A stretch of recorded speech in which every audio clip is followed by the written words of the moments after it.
Welcome to the No Name Brand Podcast. My name is Sashka Hanarappel, actress, singer, dancer, turned brand marketing, sales, and advertising strategist who brands your soul. And each week I bring you an inspiring person or message to help you discover your undergod, turn up your leadership notches, challenge the status quo, because you're fast and furious with a powerful message to share with the world. Thank you for taking time out with me today, and without further ado, let's get our creative and wisdom juices flowing. What's up, visionaries? How the heck are you? So good to have you here with us. Now, this week's episode takes us to Sedona, Arizona, in the desert, where our next guest made the bravest move ever by leaving her marriage and home for the siren song of the Red Rocks, only to be welcomed with a job she was laid off from. Alone in a new state with a single friend, no family, and no job prospects. Thank God for friends. And there was no way she was scooching over back to New England to hear, "I told you so." So she tried not to panic and took to the Red Rocks. Here she cooked gourmet meals, went to gym, attended church, and Kitron. I mean, not that bad, is it? She cried a lot. Yeah, that's what we do when we feel down. Journaled and tried to make sense of all this mumble jumble she'd gotten herself into before realizing just how much freedom she had gained and that she shouldn't fear it, but embrace it. And that she did. Dang, girl. Her dream of being a writer since she was 8 years old unfolded more and more as she went from writing articles for a tech magazine to being hired by a travel and growth magazine to interview best-selling authors and write about sacred sites around the globe. And with each article written, she conquered each fear built around writing. But then her beloved dad got sick with dementia, and she returned to Boston after her 6-year stay in Sedona. Now, she had no idea what would be waiting for her on the other side, but one thing was for sure. If she was able to manage what she had the last 6 years, she could manage anything. And as Murphy's Law would have it, what she expected to happen, like being employed again, turned belly up. And she decided, just screw that, I'm going to be self-employed instead with her own business in helping heart-centered people write their books. Naturally, of course, the stories that have long been hidden and now needed a home in someone's heart and soul, and to be brought onto paper.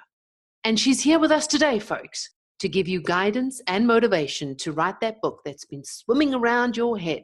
So please, let's give our next guest a warm welcome, the one and only Corinne Casazza. Hello, Corinne.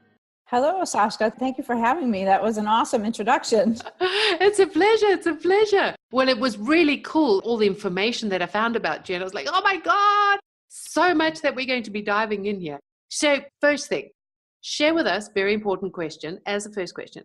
Where does Casazza come from? Share with us. Oh, so it's Italian. My mom was Sicilian and my dad was Calabrese. So yeah, I have a lot of Italian blood in me, and it actually means big house. So my name is Corinne, the maiden in the big house, but it's my choice. Is that big house a mansion or is it a prison? You know, talk about embracing your freedom. It's all up to you. I love that. So did you grow up in a typical Italian family, you know, the stereotype kind of like the Greek wedding where the mama, papa, you will become a this, and you're like, no. Oh yeah, totally. My dad wanted me to be a seamstress and I was like, I can't sew. Oh my God. Really? My grandfather wanted me to become a nun. I'm like, what, me? A nun? Right. So how did you go about with that one? No, Dad, not happening. Well, I made sure that I got to go to college. There are 3 of us, and I was actually the first one who got to go to college. But I think that he was just afraid something was going to happen to me. He went so far as to go to my school and ask my teachers if they thought I should go. And they told him it would be a waste if she didn't go. So I got to go. Oh, wow. So you're the eldest in the family? No, I'm the baby. So oh, you're the baby. I went, and then my sister went back to school and got her degree. That is incredible. So you set the example. I love it. Now, family seems to be important to you. Is that how your clients feel when they're working with you, that you're their book family? Well, yeah, I hope so. I mean, I can be a little bit of a taskmaster sometimes because really part of my job is to hold people accountable and make sure that they are writing. So yeah, there's that, but I try to be gentle about it. Well, that's what family does. They're not always the most gentle. You have to Right. be hard to those that you love as well a little bit. So how did it evolve from starting your self-employment and your business? I mean, it wasn't, or was it, a rosy, and or did you just like struggle a bit? Or how did you get your first clients? How did it move? I mean, you accomplished so much before that. And then when you start your business, you're putting your heart and soul into it. So how did that go? How did you evolve from where you were then to where you are now? Right. So I've always written. I've always had a corporate job and written on the side. So I did have some clients on the side. And when I lived in Sedona, I had some clients. When I got back to Boston, it was weird. Like none of the typical corporate jobs that I was holding were available to me. Like the strangest thing would happen. Like I would go for a job writing content, which is what I did. And I would find out that they need a graphic designer. After the job description was 3 pages about writing, they'd be like, oh, we need a graphic designer. I'd be like, okay, then. So those kind of things kept happening and the doors were slamming in my face. And one of my friends, who is a beautiful stage medium, said to me, you know, this is not for you anymore. You're done with it. She said, you're supposed to be writing your own stuff and helping people write theirs. And you know this. And I looked at her and I'm like, okay, because like 6 months before then, I had written a mission statement. And that's what it was, to help people get their words out into the world in a way that the energy of their intention matched the energy of the words. Wow. And that's when I think 8 months with no job, I was like, okay, I just put the website up and started getting the word out and said, okay, this is what I'm going to do now. And I love it. Like, it's not work. It's having a conversation, talking and having fun about whatever is coming out of, it's really someone's soul. And I've really gotten very clear on that fact. I'm listening to someone's soul. So it's humbling and exciting all at the same time. And then being a little bit harsh on them as well, because sometimes, I mean, I know from my own experience, I had no idea where I was starting. And it's just, you go on this tangent, you just write, and then you kind of like bring the framework around, just kind of, yeah, you know, you can be as free as you like, but we're just going to stay a little bit here as well and just cut away the edges. So how does it work? Like, how do you work like with nonfiction, fiction? What are you bringing to the table? So really what you said, just that framework. And we have to remember that order comes from chaos, right? That's universal law. So yeah, you get all that stuff on the page, whatever is going to be the content of your book. And then you start to look at it to figure out what ideas are the same, what concepts can go in the same chapter, what stories illustrate those concepts. And really the personal stories are the most powerful, poignant things that go in the book. Those are the most transformational things. So I really have to get people to sit down and look at that. And also, people don't realize that the first draft it's the shitty first draft, the dreaded SFD, right? And that's what it's supposed to be. It's just you're getting your ideas on the page and you will refine them and revise them and rewrite them. And that's really what the essence of writing is. It's rewriting. The first time around, you're just getting your ideas on the page. And people don't know that, so they're very uncomfortable. They're like, I'm not doing this right. And I'm like, yeah, you are. It's great. Just keep going. Yeah, but when you're writing all those words and then you're rewriting it, okay, so you have your first shitty draft and then you have to go back and read everything and rewrite. That's a lot of work because you might be channeling something and then it's like, I have to go read that again. Like, how many times do you have to read it over? Like, what's involved in writing a book, whether it's fiction or nonfiction? So you're going to probably have to rewrite it a few times. But the thing that works for me is not to read it. Like when I write, I don't read it immediately. If I read it immediately, it's all over. It's like I start to judge it. It's no good. It's this, it's that. So even just looking at it the next day. So that's my process. I will meditate through my little ritual to get into my writing space. And then I write. I won't look at it till the next day. That's how I will start. I will read what I wrote the previous day and edit it and then continue on after that. So for some reason, just that little bit of distance takes the judgment out of it for me. And then I can continue. So it sounds like you've done a bit of mindset work as well through all that judgment? Because how long did it take you, or what was the process that you went through to deal with that judgment? And where was the judgment coming from? What were you judging yourself about? Because a lot of people that are writing, I know for myself when I was writing, I was judging more the people judging me rather than judging myself or getting upset with myself about my book. Because I was like, you just don't understand. That actually, the people judging me came later. For me, at first, it was just, I'm not good enough. I don't have anything new to say. No one's going to listen to me. No one cares what I have to say, all that stuff. And so I started writing my first book, and I wrote for 6 months. I had like 75 pages. And then the next 6 months, I just couldn't even sit in front of the PC.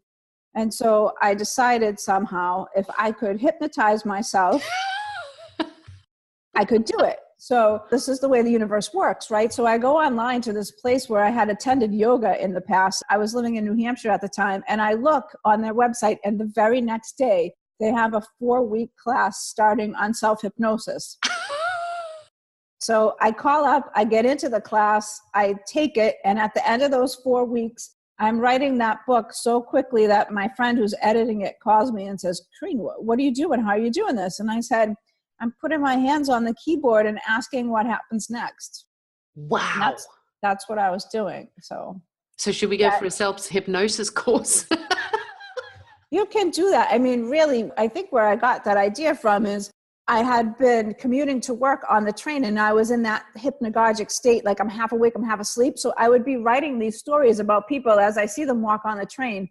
And I would read them at the end of the day, and I had no recollection of writing it because I was half asleep. Wow. And so I was like, oh, this is the state I need to be in. Right. And that's kind of how I got onto meditation, because when you're in meditation, your personality is off to the side, and you can just let the writing flow through you. Mm. And being in your heart space is really helpful too, because the trip from here to your heart is like sometimes a really long trip, right? Well, it is, yeah, because I always get confused. It sounds really daft. It's like when I'm doing percentages, I'm like, I don't understand. Like the nonfiction and the fiction book. So I've written a business book.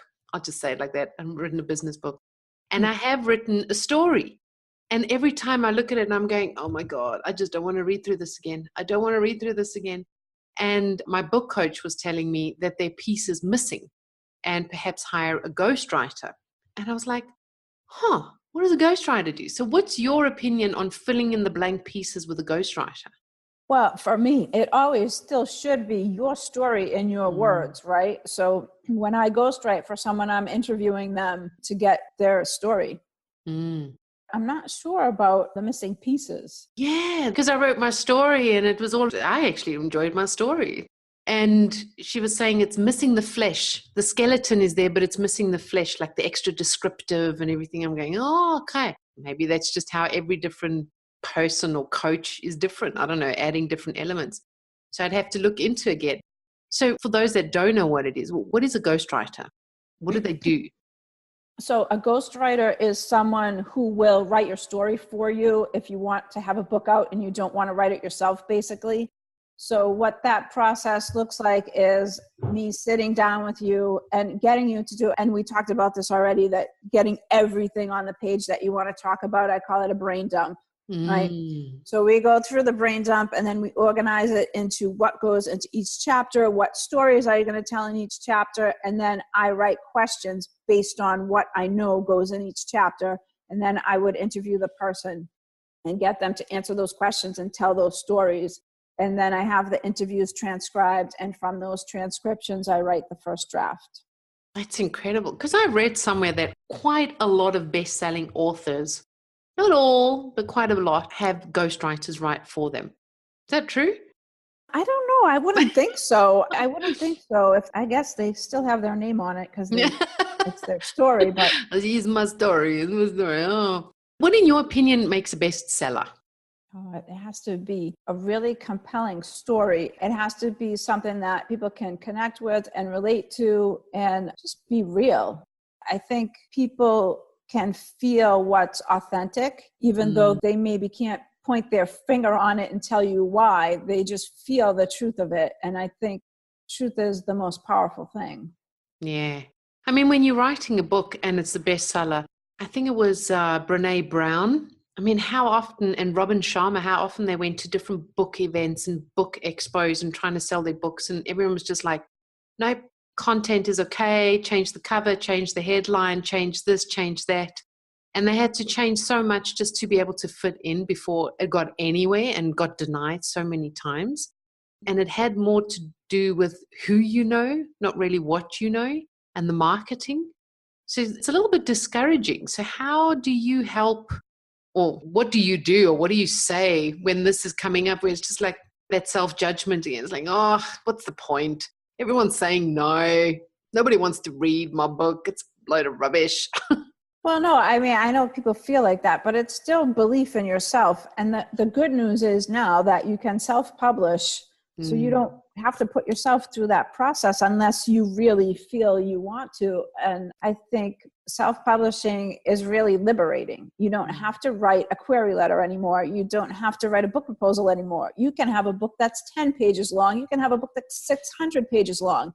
And once you get it up there, it will be posted in 12 hours or 24 hours versus 18 months. It's a year and a half instead of, it's almost instant gratification, right? Yeah. So I think in the past, self-publishing had a lot of stigma attached to it, and that's just not the case anymore. It's definitely a viable route to go to. And the marketing, because usually the publishing houses would be taking over the marketing, because that's, you upload it and self-publish it. But then what happens to the marketing? Because that needs to be put out there as well. You still do have to do that yourself. And when you go to a traditional publisher, unless you are Bill or Hillary Clinton, you're going to be doing most of the work yourself anyway. They really don't do that much anymore. Oh, that's pretty interesting. So how does one come up with a book title? And something that I found really interesting is that you cannot copyright a book title. Why is that? Yeah, because it's just public domain stuff. But I always give my writers, my clients, this tip: figure out what you want for a title. And then the first thing to do is go on Amazon and see if it exists. Because if it exists, don't use it. Use something else. And also, I like to tell people, draw a picture of the cover. Even if you have to draw stick figures or go on Google Images and figure out what you think is a viable cover and put that on your desk while you're working, because it acts as a container for the book to fall into, kind of. Does that make sense? Yeah. It's like kind of an energetic thing. Oh, I love that. So when someone's thinking, if our listeners that may be thinking about writing a book, I mean, it's unbeknown to them what's all involved, like all the things that are happening, how many stages, emotional turmoil, the doubt, the marketing, the design. If you're self-publishing, create space, and KDP publishing, all these things, getting an agent maybe, can be really, really overwhelming. So what's your advice for those who are wanting to write a book and going through overwhelm? Where should they be starting? What do you advise them to do besides coming to you? They should call me. Well, really, I think part of the issue is that people have a lot of books swirling around in their head, and they need to choose one, the one whose voice is the loudest, and just start to write and keep writing. I mean, once you start to write, that process will carry you. And I do a lot of work around removing limiting beliefs with my clients so they can write. But just work through it and know that you're being called to write for a reason. I mean, you're getting those whispers for a reason. You have something to say that is always, I believe, writing is healing. It's going to heal and transform you and other people, right? So that's definitely something worth doing. And then all the other pieces, the resources will show up as you need them.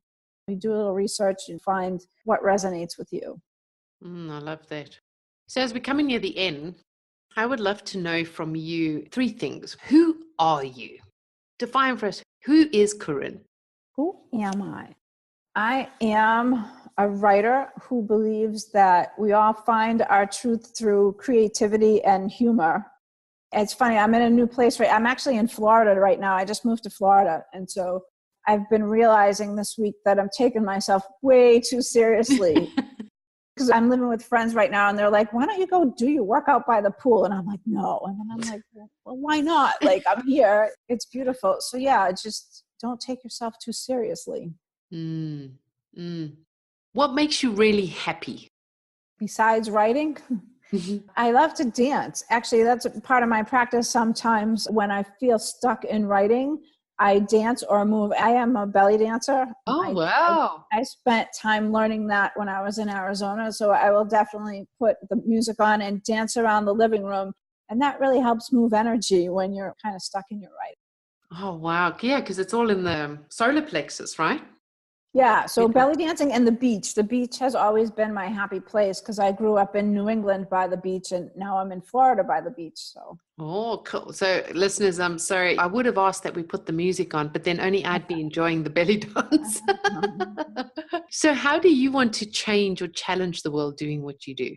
I really want to help people get their stories out because I do really feel like that's healing. And I'm serving my clients so they can serve their clients in a bigger way. And I just think that those ripples continue out, and we get to serve and help more people and bring more people to their highest potential that way. And that's my intention behind all this. That's great. I have 3 values and I'd love to hear your take on them. So creativity for you is? That's who I am, right? I mean, that's always first and foremost what I'm doing. It's always creative and hopefully innovative. And I do really like to have humor in what I'm doing. So yeah, creativity is a big one for me. Oh, I love it. Passion for you is?